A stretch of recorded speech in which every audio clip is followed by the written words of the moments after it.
ជំរាបសួរពុកម៉ែបងប្អូននៅថ្ងៃនេះដែរខ្ញុំសូមនាំបងប្អូនទាំងអស់គ្នាមកទស្សនាអំពីរបៀបដែលឪពុករបស់ខ្ញុំគាត់ធ្វើថូបការលក់ហើយបើនិយាយទៅវីដេអូនេះគឺថតយូរហើយថតតាំងពីទៅលេងស្រុកនៅពេលចូលឆ្នាំហើយរហូតមកដល់ឥឡូវទើបតែបានកាត់តរួចហើយផុសជូនបងប្អូនទស្សនាហើយនិយាយពីការធ្វើថូបការនេះវិញវាមិនជារឿងងាយស្រួលទេបងប្អូនតាមពិតខ្ញុំគិតថាស្រួលហើយដល់ពេលទៅមើលគាត់ធ្វើផ្ទាល់បានដឹងថាពិបាកតំណបានមួយចំណាយពេលយូរហើយចំណាយឪពុករបស់ខ្ញុំវិញគាត់គឺជាមនុស្សឧស្សាហ៍ព្យាយាមហើយនឹងអ្វីដែលពិសេសគឺគាត់ឆ្លាតតែម្ដងសម្រាប់ថូបការនេះខ្ញុំសូមឲ្យគាត់ធ្វើដោយសារខ្ញុំកំងទិញដើម្បីដាំនៅសាលាវាពិបាករកទិញថូដែលមានទំហំធំអញ្ចឹងណាបងប្អូនហើយគាត់ថាគាត់អត់ចេះធ្វើទេបន្ទាប់មកខ្ញុំក៏បានស្វែងរកវីដេអូក្នុង YouTube ឲ្យគាត់មើលហើយរយៈពេលដែលគាត់មើលមួយផ្លែតហ្នឹងគឺគាត់អាចធ្វើពុំធ្វើអីបាននិងធ្វើដោយដែលបងប្អូនបានឃើញអញ្ចឹង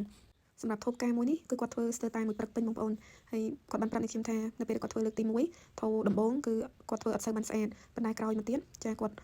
ដឹងគាត់មានតិចអញ្ចឹងទៅបងប្អូនគាត់ក៏ធ្វើបានស្អាតជាងមុនដោយដែលបងប្អូនបានឃើញនៅខាងដើមវីដេអូអញ្ចឹងហើយគាត់ព្យាយាមធ្វើមានកម្រាស់ក្រាស់ហើយអ្វីដែលពិសេសគឺគាត់បានដាក់ដែកនៅខាងក្នុងនឹងឲ្យទៀតដើម្បីឲ្យថូបការជាប់មាំល្អអញ្ចឹងបងប្អូនបើសិនជាចង់កំងថូបការអាចតាក់ទងទៅឪពុករបស់នេះខ្ញុំបាននៅទីតាំងគឺស្ថិតនៅក្នុងខេត្តព្រៃវែងនៅភូមិព្រៃកណ្ដៀងឃុំព្រៃកណ្ដៀងចាជួយគ្រប់គ្រងស្នាដៃគាត់ចាដើម្បីឲ្យគាត់មានការងារធ្វើដែរ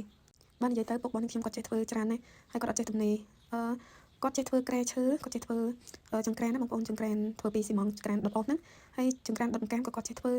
និយាយរួមមានច្រើនតែគាត់អាចធ្វើបានហើយចាប់ពីការងារមួយគាត់បន្តការងារមួយទៀតហើយគាត់អត់ចេះទំនេរបើសិនជាទំនេរនឹងតែឈឺតែម្ដង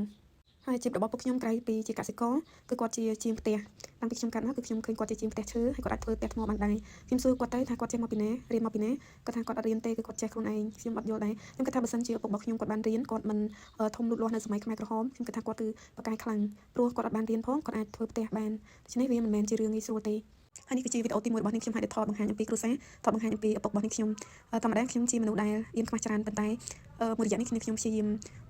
ក្លាហានក្នុងការបង្ហាញអ្វីដូចជាទេពកោសល្យរបស់នេះខ្ញុំដូច្នេះបើសិនជានិយាយទៅមានចំណុចខុសឆ្គងឬក៏មិនសមរម្យណាមួយសូមបងប្អូនមេត្តាខន្តីអភ័យទោសហើយអរគុណបងប្អូនខ្លាំងមែនទែនដែលកន្លងមកជួយ share វីដេអូរបស់នេះខ្ញុំនៅពេលដែលផុសទៅហើយមួយរយៈនេះខ្ញុំអត់បានធ្វើវីដេអូដោយដែលបងប្អូននឹងស្រាប់ហើយគឺបញ្ហាប្រទេសជាតិអញ្ចឹងទៅយើងអត់មានអារម្មណ៍នៅក្នុងការផុសវីដេអូតាមពិតវីដេអូនេះខ្ញុំមិនជាវីដេអូសប្បាយទេគាត់ថាដូចជាមិនសូវជាចង់ផុសហើយមួយទៀតរវល់នឹងកិច្ចការងារចាអញ្ចឹងខ្ញុំនឹងព្យាយាមសាជាថ្មីម្ដងទៀតក្នុងការបង្កើតវីដេអូល្អៗជូនបងប្អូនទស្សនាចំពោះរបៀបនៃការធ្វើរបស់គាត់គឺមុនដំបូងគឺគាត់ត្រូវដាំបកគោលមួយបន្ទាប់មកគឺគាត់ដាក់ធុងនៅខាងក្នុងដើម្បីតាមពិតខ្ញុំឃើញគេធ្វើគឺគេដាក់ខ្សាច់ទាំងអស់ពេញប៉ុន្តែគឺគាត់ឆ្លាតមានថាកុំឲ្យប្រើខ្សាច់ច្រើនអញ្ចឹងគាត់ប្រើធុងស្វេត្រូមួយទៅប្រើឈើដែលគាត់កាប់ជារាងដូចជាធុងណាបន្ទាប់មកគាត់ដាក់ខ្សាច់តិចដែលនៅខាងក្រៅដូចបងប្អូនបានឃើញហើយធុងនេះគឺជាធុងកោសបងប្អូនគឺមានពុម្ពដើម្បីកោសស៊ីម៉ងអញ្ចឹងមុនដំបូងគឺត្រូវកោសខ្សាច់នឹងឲ្យចេញជារាងធូបការសិនបន្ទាប់មកគឺគាត់ដាក់ស៊ីម៉ងពីលើហើយយកពុម្ពមួយជាន់ទៀតមកកោសពីក្រៅទៅទុកឲ្យស្ងួតទៅជាការស្រាញបងប្អូនតាមពិតបើយើងនិយាយអញ្ចឹងទៅគឺលឿនស្រួលតែដល់ពេលធ្វើហ្នឹងគឺពិបាកខ្លាំងមែនទែនហើយសម្រាប់តម្លៃដែលគាត់លក់ហ្នឹងគឺគាត់លក់ធូរថ្លៃមែនទែនបងប្អូនចាមួយនេះគឺ$10ប៉ុណ្ណឹងចំណែកឯកម្លាំងពលកម្មហើយចំណាយមានថាត្រូវការស៊ីម៉ងត្រូវការដៃអញ្ចឹងណាបងប្អូនអញ្ចឹងបើសិនជាបងប្អូនត្រូវការសូមកុំភ្លេចតាក់ទងទៅតាមរយៈនេះខ្ញុំក៏បានអរគុណច្រើនបងប្អូនដែលបានទស្សនាវីដេអូរបស់នេះខ្ញុំតាំងពីដើមរហូតដល់ចប់ជម្រាបលា